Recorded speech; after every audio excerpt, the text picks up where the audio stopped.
everyone. Thank you so much for being here on this evening. Thank you so much for being here on this evening. Welcome to Oasis Church International. This is our mental health podcast. I'm so glad that you are here. I am Lisa Nicholson, the mental health coordinator with Oasis Church International and Oasis Community Development Center, which is our 501c3 organization that reaches out to the community, educate, support those that are in need in so many facets of their lives. So this afternoon, in light of this being Suicide Awareness and Prevention Month, I have a special guest here. And I am so honored to have him here with me. His name is Mr. Alan Mednick. And I am going to let him go ahead and introduce himself. And we're going to delve into this topic that is running rampant in our country, not just in our country, but I just believe it's worldwide, and that is suicide. So, Alan, good evening. Good evening. How you doing? I'm good. Glad to be here. Oh, I appreciate you inviting me. It's so important. This topic is so important. You wanted me to introduce myself? I will say my name is Alan Mednick. I am the Southeast United States Suicide Prevention Manager for Living Works Education. Would you like me to go on and tell a little bit about what Living Works is? Yeah, if you could talk about your organization and what you do, and yeah, please expound. All right, I appreciate that. Living Works is directly connected to suicide prevention and mental health through trainings and awareness. We are the global leader for suicide prevention and education. And basically, we have our evidence-based programs that equip people with the knowledge and basically the comfort level to be able to talk to somebody, to recognize that somebody is in crisis, and to ask the question, and to talk to them, and to listen to them, and basically connect them to help, for someone to help them, or to do what we call a full intervention, where we get the person to be safe for now. We want that person to be safe for now and be able to make a plan down the road, make a plan as you go to keep yourself safe. We do this through trainings. We call it a network of safety. And the network of safety is basically just several different trainings we have that equip people for this knowledge and this comfort level. We have a program called START, which is a 90-minute online training. We have a program called Safe Talk, which is a 3 to 4 hour in-person training. Assist, which is the gold standard of all trainings, which is a 2-day in-person training. And we have a faith-based program too. And again, we believe that everybody has a role to play. It's just which role are you comfortable in playing? And that's why these trainings are based the way they are. That is awesome. And you are one of the trainers, correct? Well, my job is actually development. I'm actually to reach out and talk to people and connect them to the trainings. I am a trainer also. Okay. I do trainings, but that's not my full-time job with Living Works. Okay. That's awesome. So is this similar to CIT, crisis intervention training? It is in a way, but we do also, with our trainings with Assist, we actually do train law enforcement, and CIT is for law enforcement also, but it goes a little bit more into depth to be able to help that person, that law enforcement person, to feel real comfortable, be able to do that intervention right there and then. Right. That's awesome. Yeah, I was at a park one evening, me and my husband, we were at a park, and we literally saw 2 officers that had to have gone through the CIT training. They approached a person, they diffused the situation, and we just sat there and just watched how they handled it. And I went up to them and just complimented them on the way that they handled the crises that was going on. So that's awesome. All right. So Living Works. Hey, Alan, you had something else to say?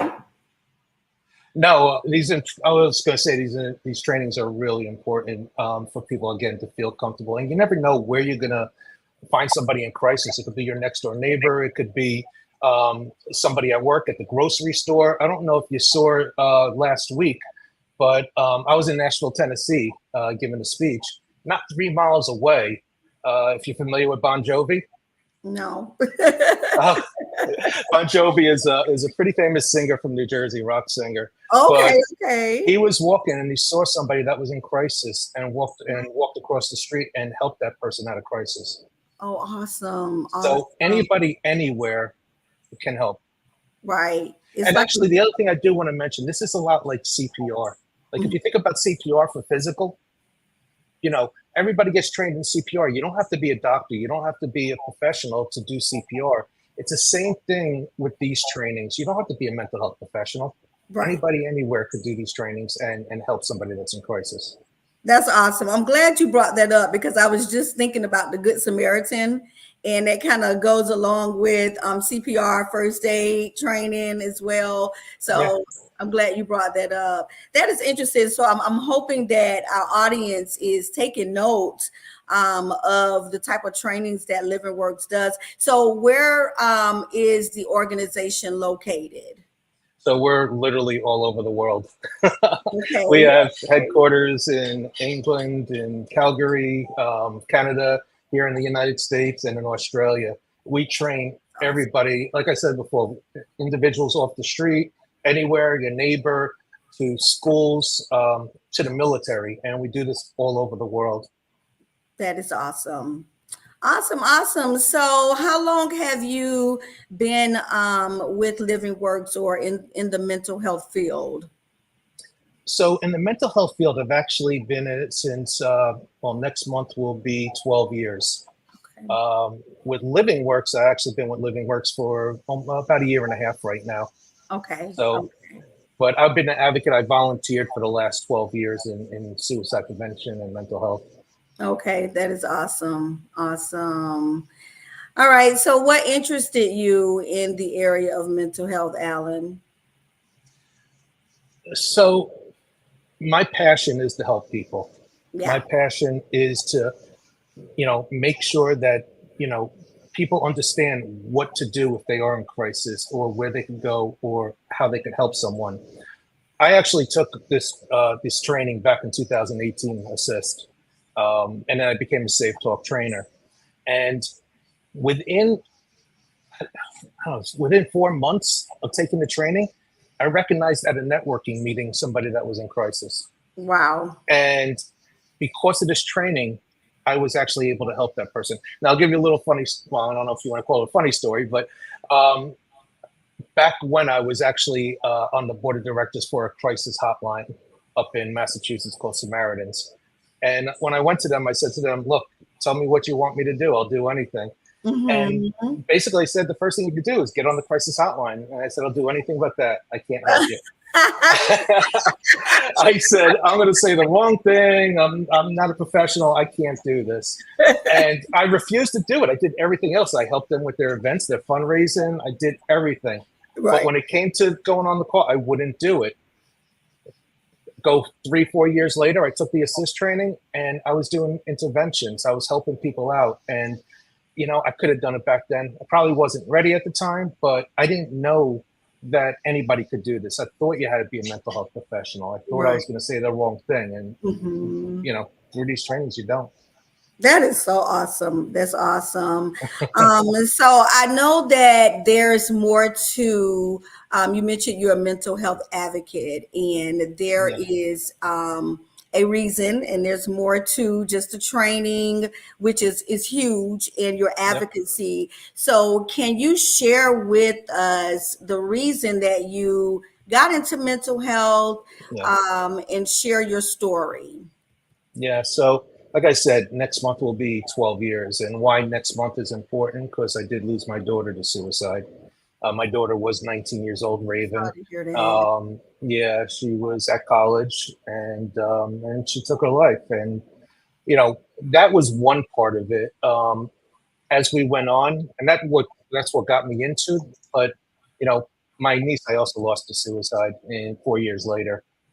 She happened to be 19 also. And also at the same time, my son Michael, who was 10 years old, at 11 years old, he was diagnosed with anxiety and depression. And he started going through, the signs that we see. I talk about the trainings. What we talk about is see, hear, sense, and learn. What Yeah. you see in somebody, these are what we call the invitations or the warning signs that someone's in crisis. Excuse me, that somebody's in crisis. With Right. him, he was getting a lot of stomach aches. He wouldn't go to school. He was refusing actually to hang out with his friends and do things with his friends. Wow. And these were a lot of signs that were going on. So again, this is what basically brought me into the field. And and to this day, I wish I would have been in it obviously sooner. Right, right. Yeah, I'm so sorry to hear that. I've had the opportunity to hear your story a couple times before, just to let the audience know that Oasis Church International and our Community Development Center, we have been doing forums since 2019. I think it was, no, I'm sorry, 2018 and 2017. I'm like going back. So since 2017, and then when the pandemic came, we did them online. We didn't want to stop, especially during periods of isolation when you're kind of alone, and the way that we had to live during COVID. And we started doing it again in person a couple of years ago, and Alan was introduced to us by Nami, and he's very highly respected. So I have heard your story, but each time it's like hearing it for the first time. So I want to ask you a couple questions. Like when your daughter died by suicide, you say that she was on the college campus. So how long had she been away from home? Well, she was away from home. I think that was her second year. Yeah, it was the second year. Okay. And, you know, it, just to go into it, it was my first wife's. She was my daughter from my first wife. So obviously she lived with my daughter, but she was, my ex-wife, but she was, probably away for 2 years at that point. Yes. Okay. Okay. And did she ever mention any bullying or any depression? Great. Something, I'm glad you asked that question because this is something that, is really important. My daughter was diagnosed with bipolar and she was also diagnosed with PTSD. She was actually raped twice, and from that, she developed PTSD. So I thought that she was fine. She was on medication. She was seeing a therapist. She was under the care of a psychiatrist. Hey, everything's being done, right? Everything's being taken care of. What could go wrong? And I wasn't, looking over at the signs. And again, I wasn't trained at the time, so I wasn't recognizing the signs anyway. Right.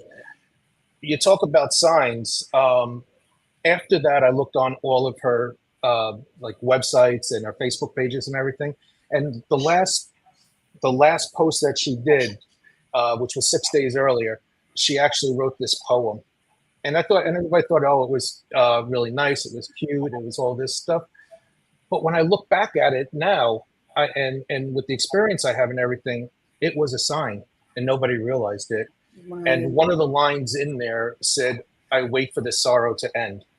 Wow. And you look back now, and back then you didn't realize it. You didn't see it. Exactly. Exactly. Yes, like now there's always been mental health issues and illnesses and suicide, but I think because the heightened level of it now and the trainings, speaking of trainings that are out there because of the heightened level, people know exactly what to look for. So did you have did you struggle at all with any guilt? Yeah. Okay. Yeah. So there's a lot of things that you go through Mhm. when someone dies, specifically by suicide. You go through the grief. Obviously, it's intense grief. You go through the guilt. There's a stigma behind it. What do I tell my friends? What do I tell people? How did she die? There's a process that you go through, trying to find support. Where do you go? With me, I actually isolated. I would drive to work. I would go into my office. I had sunglasses on all the time, and I would just stay there. I wouldn't want anybody to be near me. Right. And it really was difficult at that point. I had a son. My son was 10 years old at the time, and he was so worried about me that he didn't go through the grieving process. Mm-hmm. It was so bad, and I didn't even realize this. I wouldn't say my daughter's name in the house, and I didn't want anybody to say it. And I didn't think anybody said it in the house. And I was on a podcast like this, and I actually said that, and my wife overheard me, and she's like, "Alan, we used to say her name all the time. As soon as we said her name, you'd walk out the door." Wow. And I never knew that until probably about a year ago when I was on a podcast and my wife overheard me talking. Right. So there is definitely a process that you go through. Yeah. And it's a healthy one too. You should be going through these processes. There are some things that you gotta make sure that you don't want to go through it too long. You want to get support, but there are, I was, and I'm sorry to go on. There's just got some stories here. That's why you're here. There was a, I went to a facility for the training and everything, and I was doing a speaking engagement, and one of the people there said to me, "I've had a lot of, suicides and friends and people that died by suicide," and he's like, the last one hit him really hard, and he was just like, "I felt guilty. Should I feel guilty? Is it bad to feel? I mean, should I feel guilty? Am I guilty?" And I just said to him, "Look, there is a process that we all go through, and it's good to go through that, because if you don't go through that, it could get actually worse. So you need your emotions to go there.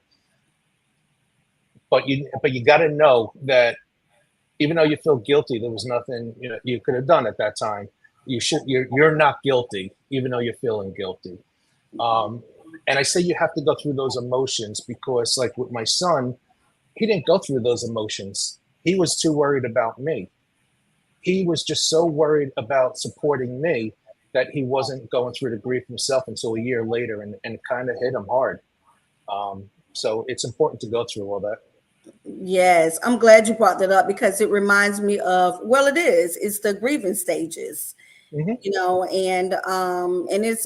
And we are human, and we were created to grieve sometimes, not just Right. be happy. But I can imagine it being like at a different level when you lose a loved one by suicide. I so really admire you for what you're doing. I really do. And I thank you, for doing what you're doing. I was going to ask that question about shame and blame, and you pretty much touched on it. So what would you tell other parents about if they've lost a loved one, a parent, grandparent, a loved one to suicide? What would you tell them in terms of blame, shame, guilt? Well, again, you're going to go through that. It's a process. You're going to go through it, but just know that you weren't guilty. You weren't. You got to understand what the person's mental state is at that point. What you need to do is you have to have open communication after that. You have to go through these. You need to get support. You need to seek professional, help. You got to go through, with me, again, I didn't open up. I isolated. Right. You really need to, and you got to find the right help. It's not just about going to the first counselor and saying, okay, that person is great. I will tell you, with my son, we went through 5 different counselors with him. Wow. Because the first one we just didn't like, it didn't work out. We didn't think she was qualified. But the next couple we went to were great therapists. They were great therapists. They didn't fit with my son. Right. They said something to him that he just turned off. It wound up to be the 5th person that really connected with him. And then even after that, there was at a period of time where he would shut down. So we would have to move on. And what he found really helpful was group counseling. So the Awesome. group counseling with the other kids, and this was a group counseling where they lost their sibling. It wasn't necessarily to suicide, but they lost their sibling. So he connected with them. The interesting thing he said to me with the last counselor, who was really good, was he doesn't know what I'm going through. He never lost a sibling. And I was just like, Michael, you don't know what he's not going to tell you, but he didn't connect with him. When he was with the siblings, with the kids his age that lost a sibling, he connected with them. Now, in converse with that whole thing, while he was going to the group counseling, they had the parents downstairs doing a group counseling downstairs. Awesome. And again, I still isolated. Now, here's the thing that I like to tell people is you always say we feel alone. We feel like nobody's going to understand what we're going through. And even though I can't tell somebody I understand what they're going through, you could make them say that you're not alone. So I was going to these group counseling meetings. I would not talk to anybody. I just was like, you don't know what I'm going through. I don't want to hear it. That's it. And then probably in the fourth session when I was there, somebody said something. And I got actually kind of aggravated because I'm like, how could you say that? That's what I'm thinking. You can't think that. That's what I think. And at that point, when I went home, I was thinking to myself, I'm like, you know what? Other people think the same way I do. I'm not alone. So that was really a turning point for me for help. Right. That's really good. I like that you brought that point out because as and most people know that what we brought this together with mental health. So it's suicide and mental health. And that is one of our mantras with NAMI is you're not alone. Yeah. And people need to understand that. But when you're going through it, it appears as if you're alone and nobody knows what you're going through. And you know something that's so important because, again, when you're trying to work with somebody that's in crisis or having a mental health struggle, and again, what I say with these trainings, we talk about crisis intervention, but somebody might appear like they're in crisis, but they might not be. But to get there and talk to them and ask them these questions is not going to hurt. Like, are you thinking about suicide? You know, I see you going through this, that, and the other thing. You have financial losses, and people, when they have financial problems, they go think about suicide. Are you thinking about suicide? If that person's not thinking about suicide, it still could help them because we have what's called stressors. And it's not one stressor that's going to cause somebody to think about suicide. But if they're showing signs to you that it makes you want to ask that question, something's going on. And if you ask them now, and maybe they lost their job, maybe they lost their job and they're just, trying to figure things out and they're stressing out. Maybe you could help them by, motivating them to do something at that point or helping them, suggesting or doing something.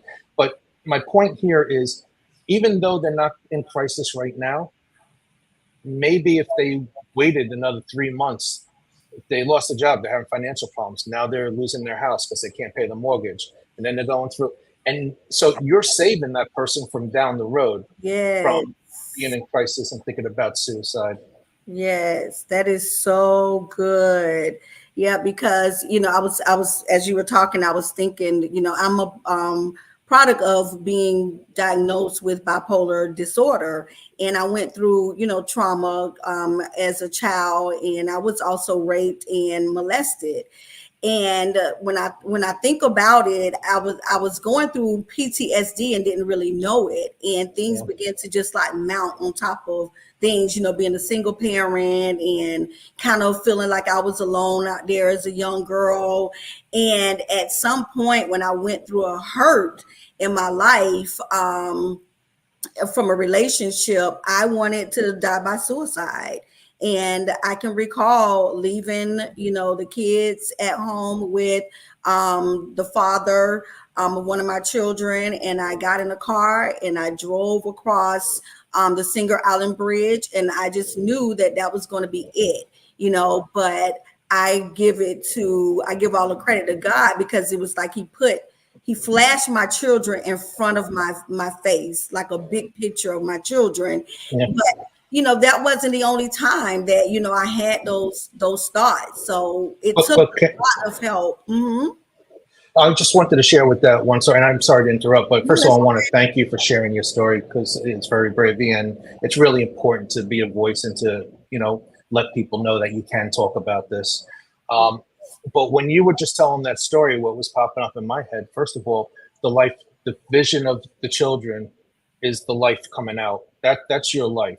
Now, what Right. happened was we know that if you could put time, distance between the thought and the action, then that's when the life is going to come out. And again, that's what happened here. Your life came out, Yes. and in the form of the vision of your children. Yes, yes. Thank you. Thank you. I like that. Thank you for pointing that out because I would have never known that. So yeah, so I'm sure there's so many people on that's watching right now or will watch in the future that have had those, times, or like you say, maybe this will prevent that, in the future from happening, letting them know that they're not alone. Yeah. Um Now, what would you tell? I think I've already asked you that. So, what about the siblings? Like in terms of the brother, you talked about your son, but you also Yeah. mentioned your niece. So, what about the rest of the family? Yeah. And in what aspect, as far as support goes? Yeah. So, before the support, in terms of blame, um, in terms of guilt, shame, what about the rest of the family?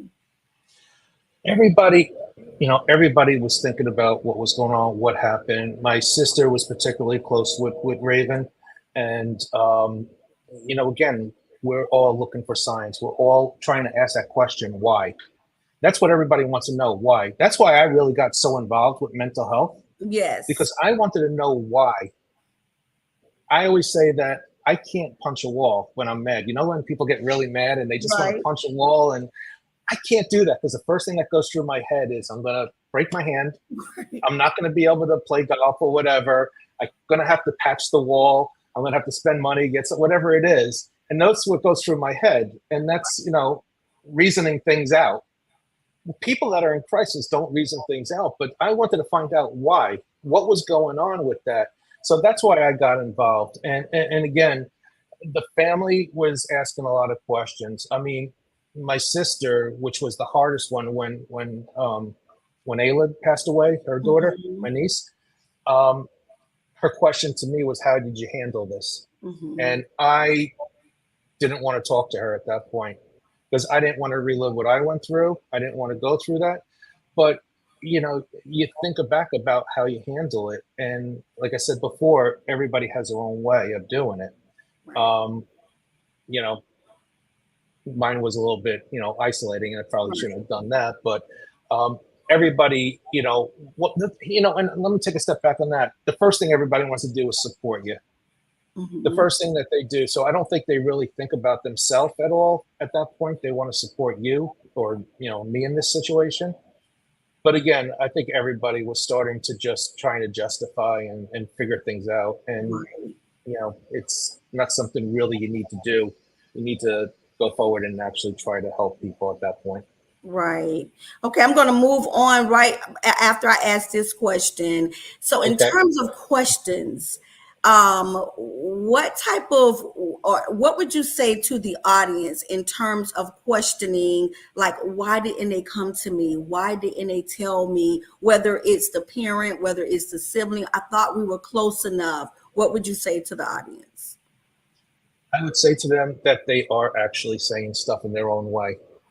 Everybody has a sign out there. Now, I don't want people to feel guilty and just say, oh, they said something to me and I didn't recognize it. You're not going to recognize it. Some people say stuff in the very subtle way. Mhm. I'll give you a perfect example. Um, Someone the other day was talking with me, and they said they had somebody in their organization that passed away, and that died by suicide. And they were trying to figure out what was going on because they told me there were no signs. They said there were no signs at all. How? And I said there probably was something, you just didn't recognize it because you weren't trained to be aware of these signs or anything or look Mhm. out for the signs. And what they did was we went through step by step of the last several days of what was going on with this person that died by suicide. And what they told me was that morning, the person didn't want to take their medication because they said they didn't want to feel loopy or dopey. They didn't want to, be out of control. And I'm like, that's a sign. Right. The person probably had the plan and they wanted to make sure that they were in control. And that was a sign that was the first day they didn't want to take their medication. So again, it's a subtle, would you ever think that could be a sign? No, unless you were looking for it. Right. But I'm sure there were probably others. So again, things don't have to be said verbally. A lot of times they are. A lot of times if you ask a couple of questions, hey, I see you're down, what's going on? Somebody will start saying and they'll talk. And that's what we try to do. We try to get them to open up to us by showing that we care. But those little subtle things, like not taking your pills that morning, is a sign. And it's saying something loud. Right. Wow. Yeah, that's very good knowledge. But and like you said, it's important that the loved ones doesn't feel like, no matter what, even if it was signs, that it was their fault. Yeah. Yeah. I talk a lot about, we call it prevention. And I actually consider myself pre-postvention because it took my daughter to pass away for me to actually get involved. Prevention is, doing it pre. But again, I didn't know the signs. I didn't know what to look for at that point. I thought everything was okay because she was under treatment. Right. So,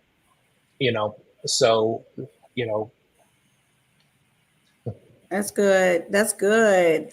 So did you find yourself, not yourself, I'll ask about a family member because you have made it clear that you were isolated.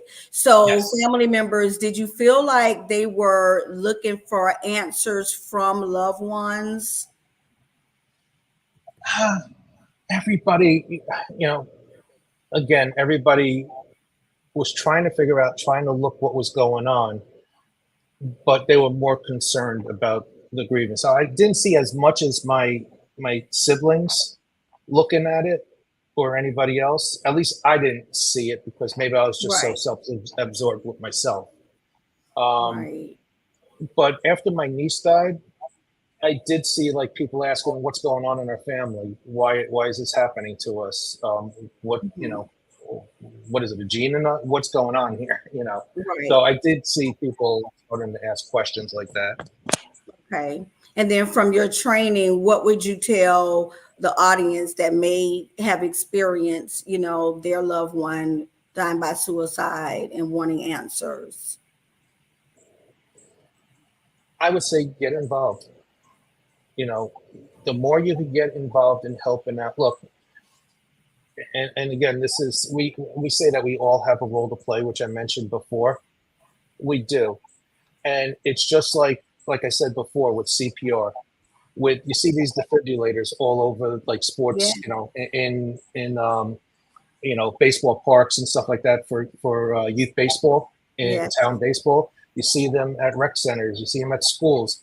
Does somebody have to be trained or anything to use them? No. I mean, you just pick, that's what they're there for. Right. I say everybody needs to get involved. Everybody needs to recognize what somebody's going through and not judge as much. So that's really good. And out of all of this, everything has been really good that you said, Alan, and of course, especially the years of experience and your knowledge and what you've gone through. But I like the fact that you grieved, because so many times people try to come and rescue, an individual, or you feel like, I got to jump and I got to do this, but you still grieve, whether it was isolation or not. Actually, if I could say one other thing, going back to what we were just talking about, you know what the other thing you could do? Say hello. Say, I care. How are you doing today? A simple hello, a simple smile. I could tell you stories that people have told me, and pretty famous people out there that are motivational speakers out there. have said, if I would have got one smile, one hello, one what's going on with you, something wrong, can I That's help? so good. They wouldn't have attempted at that point. And Wow. that's all it takes. Sometimes it's just a real simple show of kindness. Yes, you are so right because I went to the store this weekend, the grocery store, and there was a gentleman that was standing outside and he was kind of leaned up against, like the post outside.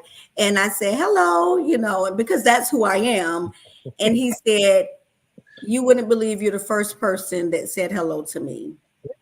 And I told my husband about it. I was just like, it's just something, how people just walk past people and they're judged or, whatever. And you're right. We don't know what he could have been thinking or going through at that time. So I really like that. Say hello.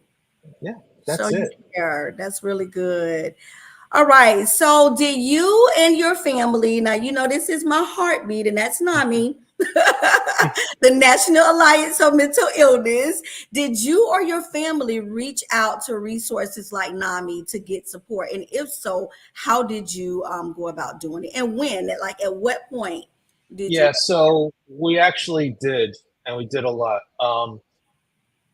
Initially, again, my family saw what I was doing, and they were like, actually my sister called up my wife and said he needs help, he needs support, and they called up some organizations to get me through to get services and to get counseling. Going online to NAMI, which is a phenomenal resource. You go online, there's some great. I mean, NAMI has support groups. Yes. NAMI has a lot of trainings, for mental health.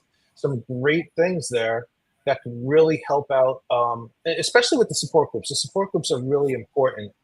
A lot of people don't know what to do. And I'll tell you, even me, um, I'll give you another quick example. When my son was 15, he was in school and I forget what grade it was. I think it was eighth grade. And anyway, he had three of his friends had called me up in a week's time. In 1 week time, on a Thursday. Now, my son was under counseling at the time. He was seeing a psychiatrist. He was seeing a therapist. He was also on medication. And again, everything you think is fine and everything. But we had three people call him up and called me up, and he was texting things to these kids, and they recognized it, that there was something going on that they were worried about. And Wow. Mr. Mednick, Michael's texting thing, were really worried about him. The following Thursday, the same thing. The following Sunday, the same thing. And we kept bringing them back to the psychiatrist and the psychologist at the time. And it was really important for them to recognize what was going on with him. That's So, the support there was, so the point of that story was, sorry, so I actually have ADHD too, so sometimes I'll get off track there. I'm sorry, but but the point of the story there is, I didn't know what to do. right. I had no clue what to do. Now, I wasn't trained the way I am now, but I was involved with a lot of suicide prevention organizations and NAMI and volunteering, and was with that Samaritan's Crisis Hotline. I didn't know what to do. I didn't know where to turn. So I wound up calling up the CEO of that Samaritan's Crisis Hotline and saying, Steve, I need help. I don't know what to do. And he gave me suggestions and helped me through and everything. Sometimes even though you're in the field and you're doing things, and again, I wasn't as knowledgeable as I am now, but you don't know where to turn because that emotion fogs with your brain. Right. And I could tell the person down the street, I could tell my next door neighbor, here's great resources, here's this. I could walk them through a full intervention. Right. I could walk from step one to step, and I've done it with a full intervention where people are safe, and I've gotten texts from these people saying, thank you, you saved my life. But I can't do that with my own son because I'm too emotionally attached. So I know the steps I have to take, and I know when I recognize it, that I still have to ask them the question. I still have to go through this, but at that point, I have to call somebody up to connect them and to ask for help because I know I emotionally can't do it. My wife, on the other hand, is very strong. She can. The women are always stronger. Yes, that's why we're the backbone. That was awesome. Yes. So NAMI is a very, very good resource. Like you said, I've used them as well. Walked into the peer-to-peer groups that they've had, or just any of the educational groups. It's good for anyone. So they you know what's great? You know what's great about them? They're all over the country. What do they have? Like 700. You know, you could go anywhere. And the important thing about that, and the reason why I bring that up, is because you want to have resources that are local to you. Yes. You don't want to call up somebody, like I'm in Florida right now. I don't want to call up somebody in Massachusetts or New York for services, because how are they going to know what's local to me? Right. So you could go to, we're both members. I'm a volunteer and on the education for NAMI Palm Beach County. Yes. So a great organization and do incredible work. And I go on the website and I could just look to see what's there. It's so important for people to know in the beginning.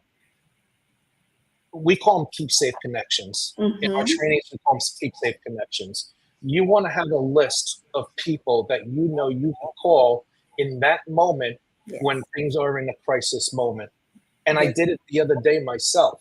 I was at an event the other day when I recognized somebody in crisis, and they got to a point where I said, I can't handle what they're talking about. Now I'm trained in this, I'm trained in safe talk. And because of my training, I recognized I had to go and get help for this person. And in the event that I was at, there was a chaplain there that I spoke to a half an hour earlier. Yes. And I went up to the chaplain. I asked the chaplain to help me.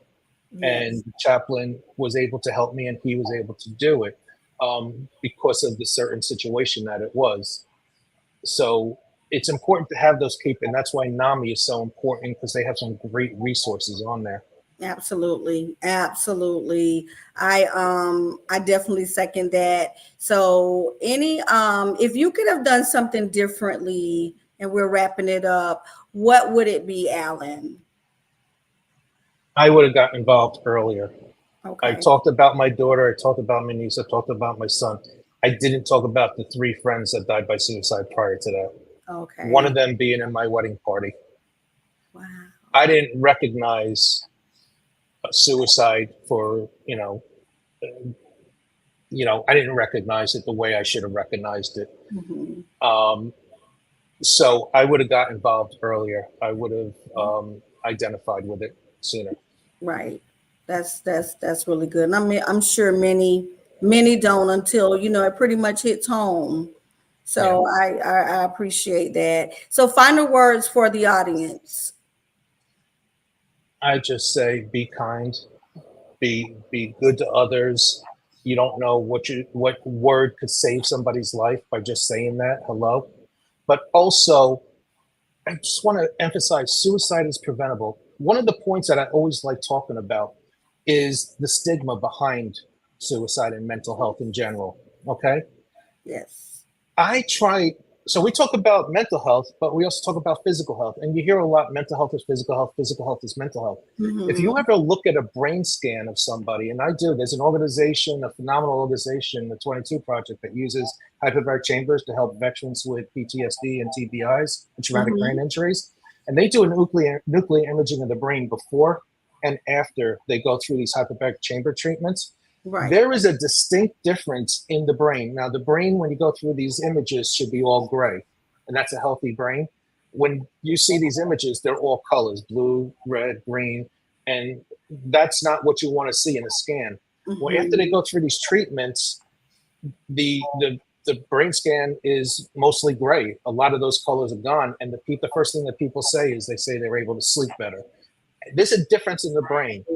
It's physical. If we could understand that mental health is physical health, maybe we get that stigma out of there, and people will get help. Won't be ashamed to say, you know what? I have depression.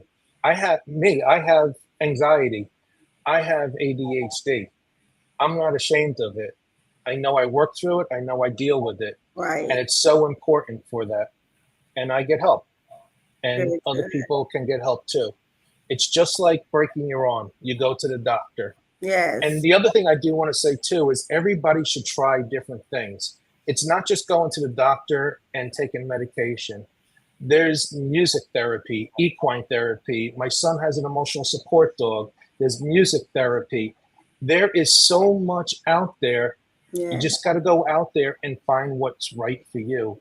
Everybody's different, and you just got to find what works for you.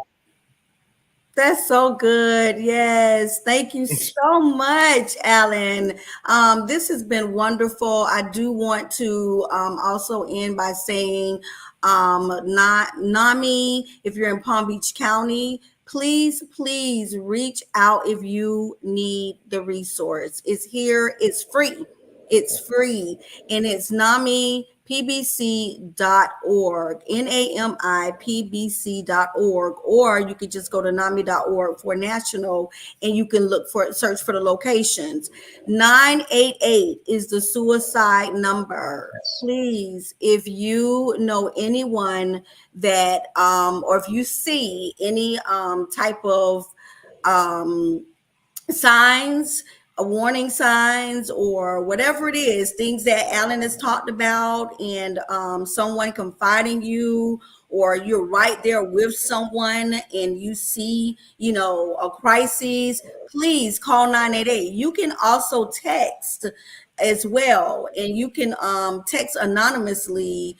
And if you have any questions, 211 is still around as well.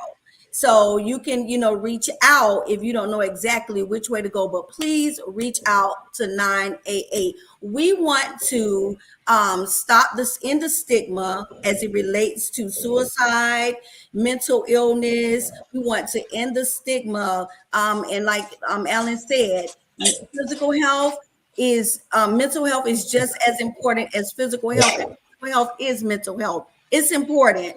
And I know for a fact, just by what I've had to endure and deal with since 2007, and it is trial by error. Hang in there, talk to someone. We care. Thank you so much. And Al. if I could just thank you, Lisa, you do a wonderful job with this. This is so important what you do and what you share, and you are such an incredible person. I appreciate it. If I could also just say, if anybody wants to learn more about the training, they could it's my name there, Alan.Mednick at livingworks.net, or you can go to livingworks.net, Yes. the website. Yes, please. We're going to be in Yes, contact with you, Alan. absolutely. I'm here for you. Okay. Thank you so much, and take care. Thank you. Okay.